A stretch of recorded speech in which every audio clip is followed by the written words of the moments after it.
দর্শক, আজকে বঙ্গ বিজেপির যে কটি সাংগঠনিক জেলা রয়েছে অর্থাৎ 43টি, সেই 43টি সাংগঠনিক জেলার মধ্যে 25টিতে কে কোথায় জেলা প্রেসিডেন্ট হয়েছেন তার তালিকা প্রকাশ করা হয়েছে।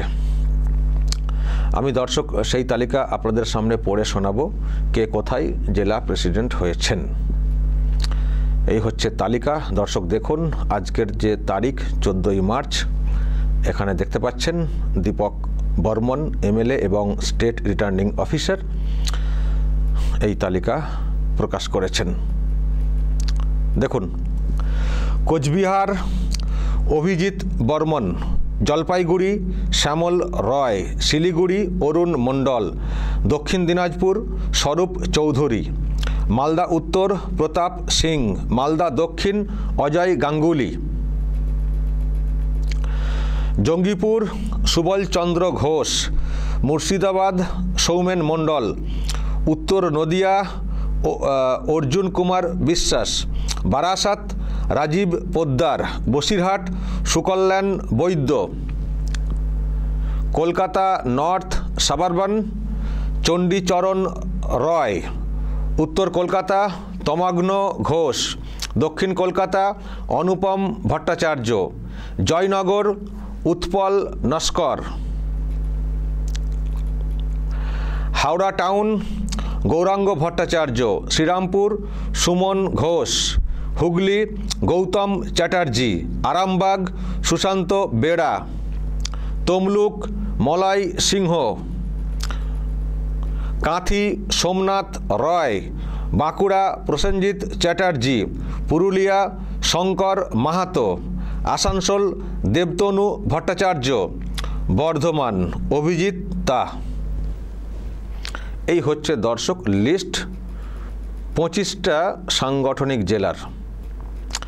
25টা সাংগঠনিক জেলার মধ্যে মানে 43টা সাংগঠনিক জেলার মধ্যে 25টির নাম আর কি ঘোষণা করা হয়েছে আজকে, এখনও বাকি রয়ে গেছে। এবং যেটা খবর দর্শক, এই যে তালিকা মানে প্রকাশ করা হয়েছে অনেক পরিবর্তন করা হয়েছে।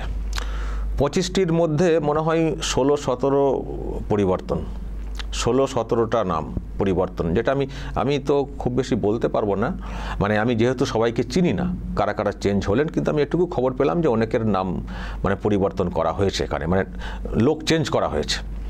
আর আরও বাকি রয়ে গেল মোট তো 43।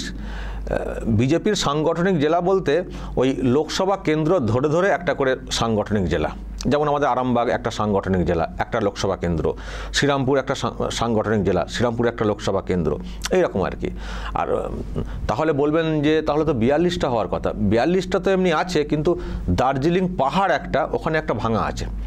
দার্জিলিং লোকসভা কেন্দ্র তো দার্জিলিং পাহাড় এবং সমতলের একটা অংশ নিয়ে, তো ওখানে শিলিগুড়ি তো করা হয়েছে, তো দার্জিলিং পাহাড়ের জন্য ওটা আবার ভাঙা আছে, সেই জন্য 43টা।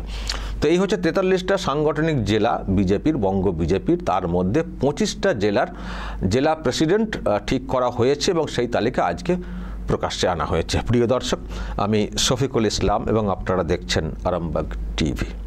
এবার আপনারা বলবেন যে যেখানে আছেন, যদি কিছু বলার থাকে কমেন্টে বলবেন। তো আমি যেহেতু সবাইকে চিনি না, সেজন্য আমি অতটা মানে কমেন্ট করতে পারবো না কে কেমন হলেন, সেটা দলের লোকেরা ভালো বলতে পারবেন। আমি শুধু এটুকুই বলবো যে সংগঠন সাজানো হচ্ছে, খুব ভালো কথা। সংগঠন সাজানো দরকার, অ্যাক্টিভ লোকদেরকে কাজে লাগানো দরকার।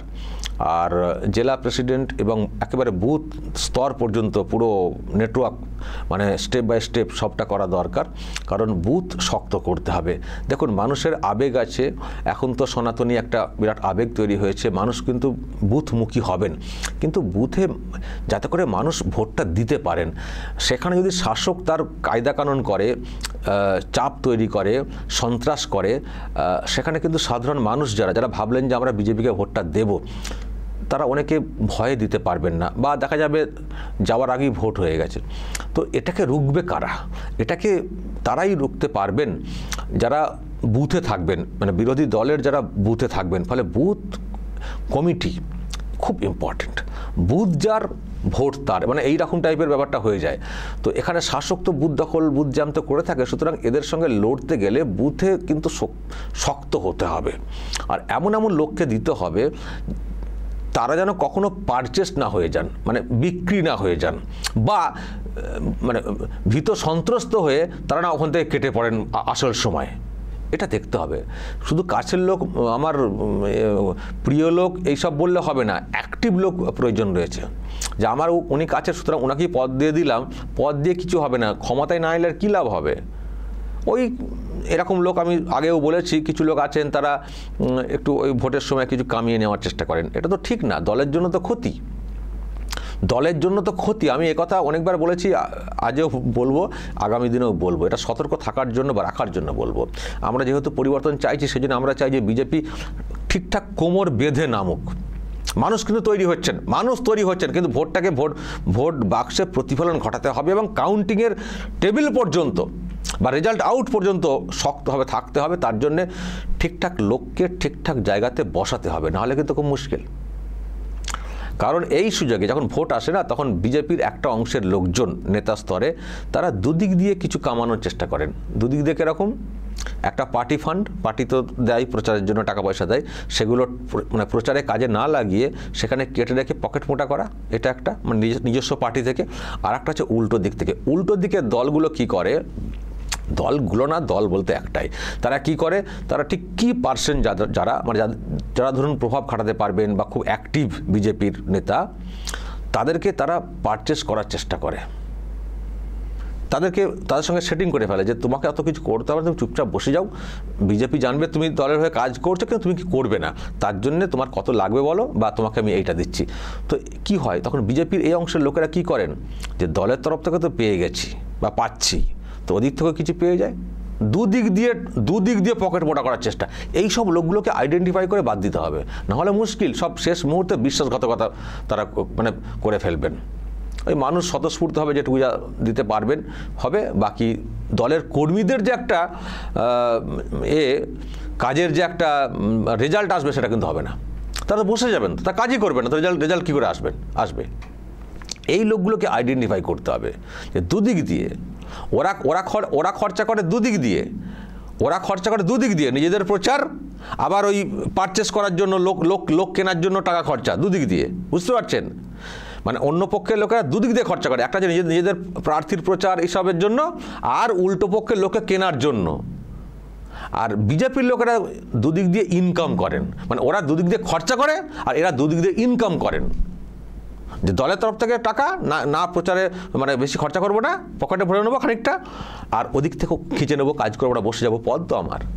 তো এইসব লোকগুলোকে আইডেন্টিফাই করতে হবে। এরকমের জন্য প্রচুর রেজাল্ট হেরফের হয়ে গেছে, আমাদের হুগলিতেই হয়েছে অনেক। তো এই লোকগুলোকে আইডেন্টিফাই না করলে কিন্তু মুশকিল, ঠিক লোককে ঠিক জায়গায় বসাতে হবে, তবেই রেজাল্ট আসবে। মানুষ তৈরি, আবার বলছি, মানুষ কিন্তু তৈরি হচ্ছেন, মানুষ বিজেপিকে আরও একবার চান্স দেবেন, এটা মোটামুটি ঠিক। কারণ যেহেতু অন্য কোনো বিকল্প এখানে নেই বিজেপি ছাড়া, যতই বিজেপির বিরুদ্ধে হ্যানাতানা সব কথা বলা হোক না কেন, তৃণমূলের বিরুদ্ধে লড়ার জন্য তৃণমূলের মানে বিকল্প হিসেবে, বিরোধী হিসেবে বিজেপির বাইরে কিছু নেই। সুতরাং বিজেপিকে আরও একবার চান্স রাজ্যের মানুষ দেবেন, বিরাটভাবে দেবেন। কিন্তু কর্মী বুথ স্তরে সংগঠন বৃদ্ধি করতে হবে, রুখতে হবে, ছাপ্পা রিগিং রুখতে হবে, মানুষকে ভোটটা দেওয়ার ব্যবস্থা করতে হবে, আর তার জন্যই অ্যাক্টিভ মানে কর্মী খুব প্রয়োজন। তো যাই হোক, বিজেপি তো এখন এই সব ঘোষণা দেখছি, 25টা সাংগঠনিক জেলার ঘোষণা করলো, এরপর বাকিটা কবে কি করে, আরও সব বাকি রয়েছে। তারপরে তো প্রশ্ন তো একটা রয়েছে যে রাজ্য সভাপতি কে হবেন, এটা একটা বিরাট এখন প্রশ্ন, নানান সব গুঞ্জন রয়েছে। রাজ্য সভাপতি কে হবেন, কে প্রচারের মুখ হবেন, এগুলো বিরাট কৌতূহলের। তো সেটাও হয়তো সামনে চলে আসবে। আর ভোট তো খুব বেশি দেরি নেই, ধরুন মার্চ মাস তো হয়ে গেল, এপ্রিল মে এটা এদিক করে যাবে, তারপর আস্তে আস্তে পুজো যেই চলে আসবে, আমার তো মনে হয় পুজোর আগে থেকে ভোটের যে দামামা সেটা মনে হয় বাজতে শুরু করবে। কারণ এবারে ভোট খুব ইম্পর্টেন্ট ভোট, খুব কৌতূহলের ভোট, নতুন সিস্টেমে, নতুন ইকুয়েশনে এবার প্রথমবার ভোট হতে চলেছে, এতটা মেরুকরণ কখনো হয়নি। দর্শক বলুন, যে তালিকা প্রকাশ পেয়েছে, যদি এই নিয়ে আপনাদের কিছু বলার থাকে অবশ্যই বলবেন কমেন্টে। যা বলার বলবেন এবং অবশ্যই নজর রাখবেন আরামবাগ টিভিতে।